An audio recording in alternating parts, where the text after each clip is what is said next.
మన చౌదరని గారు అబ్బాయి. రండి చెప్తాను. ఏమిటయ్యా భద్రా, బాగున్నావా? ఇప్పుడే అమ్మ కనపడి చెప్పింది నువ్వు వచ్చావని. బెంగళూరు నీళ్ళు బాగా వంట పట్టాయనుకుంటాను, రంగు తేలేవు. ఇలాంటి ఫంక్షన్లకు రావటమేనా? నువ్వు కూడా పప్పన్నం పెట్టేది ఉందా? మా అమ్మాయి శిరీష, గుర్తుపట్లే? ఇందాక మీ అమ్మ కనపడి కుందనపు బొమ్మలా ఉంది, పెళ్లిడికి వచ్చిందే అంది. ఏమిటి ఆ సిగ్గు?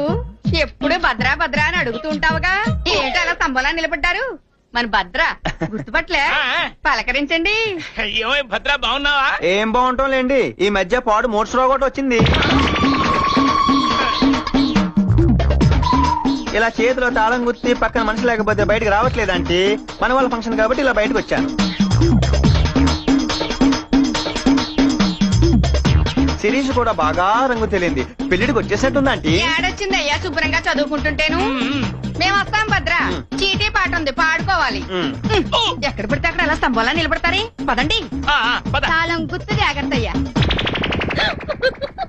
బావా అంటే నీకు ఉత్తునే